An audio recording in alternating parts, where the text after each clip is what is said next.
सो tube का क्या काम है? स्पर्म को ओवरी की तरफ लाना या एग की तरफ लाना। Namaste, I'm Dr. Puneet Kochar. I'm a fertility specialist at Elixir Fertility Center in North Delhi. आज हम बात करेंगे ट्यूबल पेटेंसी टेस्ट के बारे में। अब ट्यूबल पेटेंसी क्या है जानने से पहले ये जानना जरूरी है कि फलोपियन ट्यूब्स क्या होती हैं। सो वी हैव यूट्रस और इसके साथ में दो ये फलोपियन ट्यूब्स होती हैं जो यूट्रस से ओवरीज तक जाती हैं। Every month a female produces one egg in the ovaries और ये egg tubes के द्वारा यूट्रस की तरफ ट्रैवल करता है।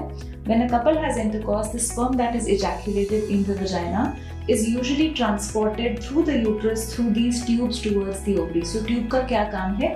sperm को ओवरी की तरफ लाना या एग की तरफ लाना और एग को यूट्रस की तरफ लेकर जाना। अब ये स्पर्म और एग का फर्टिलाइजेशन भी ट्यूब में होता है। So that is the next function of the tube, that is the fertilization of the egg and the sperm.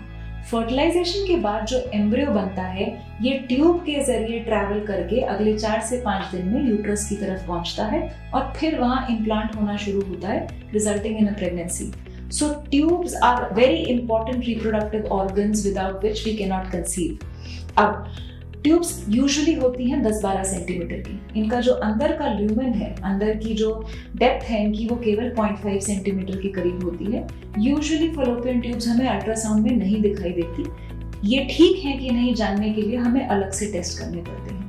Tubes ना ठीक होने का मतलब है या तो ये बंद हो गई, या तो इनके द्वारा स्पर्म एग की तरफ नहीं आ पा रहा या एग स्पर्म की तरफ नहीं जा पा रहा, या कई बार ये ओपन होती हैं पर डायलेट हो जाती हैं, चौड़ी हो जाती हैं, जिस केस में ये ठीक से काम नहीं कर पाती। कई बार इनमें पानी या पस या ब्लड का कलेक्शन हो सकता है जिसको हम हाइड्रोसैल्पिंग्स, पायोसैल्पिंग्स या हेमाटोसैल्पिंग्स कहते हैं। ये पैथोलॉजिकल कंडीशंस हैं जिनको ट्रीटमेंट की जरूरत होती है।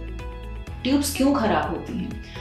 Usually the commonest cause of problems with the tube is previous infection. So कई लोगों को recurrent pelvic infection की history होती है और ऐसे इन्फेक्शंस के कारण ट्यूब ब्लॉक हो जाती है। मेजॉरिटी लोगों को पता भी नहीं होता कि उनकी ट्यूब्स बंद हैं। Let's say we have an infertile couple जो कंसीव नहीं कर पा रहा। ऐसे कपल में हम इनिशियली कुछ टेस्ट कराते हैं and then we start follicular monitoring. We tell them to try naturally for some time. अगर ये सारी चीजें फेल हो जाएं तो the next test is a tubal patency test. Tubal patency test 2 तरीकों से किया जाता है. So the first is something where we put in a dye inside the uterus and we then take an X-ray of the tummy. इसको बोलते हैं HSG या hysterosalpingogram. So जैसे मैंने आपको बताया, इसमें कैनुला को यहाँ लगाया जाता है सर्विक्स में और नीचे से डाई इंजेक्ट करी जाती है। इसके साथ जो हम एक्सरे लेते हैं उसमें हमें दिखता है कि ट्यूब्स के थ्रू ये डाई फ्लो करके बाहर आ रही है कि नहीं। अगर ट्यूब में ब्लॉकेज है तो डाई बाहर नहीं आएगी। कई बार डाई बाहर आती है पर ट्यूब की एनाटॉमी हमें नॉर्मल नहीं दिखती। हमें लगता है ट्यूब बिल्कुल लेड पाइप की तरह स्ट्रेट है या उसमें कुछ ब्लीडिंग है। ये इंडिकेशन हो सकती है कि ट्यूब में टीबी या कोई और इन्फेक्शन हो सकता है and then we recommend further testing for these abnormalities. Tube problem क्या करती है अगर बंद हो जाए तो? ट्यूब की दिक्कत होने से या तो कपल कंसीव ही नहीं कर पाएगा, या तो फीमेल की प्रेगनेंसी नहीं रुक पाएगी, या दूसरा डर ये रहता है कि कहीं प्रेगनेंसी एक्टोपिक ना हो जाए। एक्टोपिक प्रेगनेंसी एक ऐसी कंडीशन है जिसमें स्पर्म और एग का इंटरेक्शन तो हो गया, एम्ब्रियो बन गया, पर ये एम्ब्रियो वापस यूट्रस की तरफ नहीं जा पाया, यहीं फंस गया। ऐसे केसेस में हमें उसको या तो मेडिकली टर्मिनेट करना पड़ता है कुछ इंजेक्शन देकर या टैबलेट्स देकर, या कई बार सर्जिकली लैप्रोस्कोपी द्वारा रिमूव भी करना पड़ता है। इसलिए ट्यूब का ठीक होना कंसेप्शन के लिए बहुत इंपॉर्टेंट है। HSG का टेस्ट साइकिल के किस पार्ट में किया जाना चाहिए? So before we do an HSG we have to be sure that you are not already pregnant. इसलिए हम प्रेफर करते हैं कि इसको first half of the cycle में किया जाए। ज्यादातर females 12th to 14th day के आसपास ओव्यूलेट करती हैं, इसलिए हम प्रेफर करते हैं HSG को पीरियड खत्म होने के तुरंत बाद या साइकिल के शुरू के 10-11 दिन के अंदर अंदर किया जाए। It is usually not a very long time consuming test. HSG test radiology centers पे usually 10-15 मिनट में किया जाता है। Before doing the test, sometimes they give you antispasmodic या painkiller injections, जिससे ये टेस्ट ज़्यादा uncomfortable नहीं रहता। टेस्ट के बाद भी कई बार आपको 3-4 दिन के लिए एंटीबायोटिक या पेन किलर्स दिए जाते हैं। अगर इसमें कोई दिक्कत आती है, then we usually take up the patients for the next level, which is a laparoscopy. Laparoscopy दूरबीन की जांच है जिससे हम ट्यूब्स में प्रॉब्लम केवल डायग्नोज ही नहीं करते बल्कि उसको ट्रीट भी कर सकते हैं।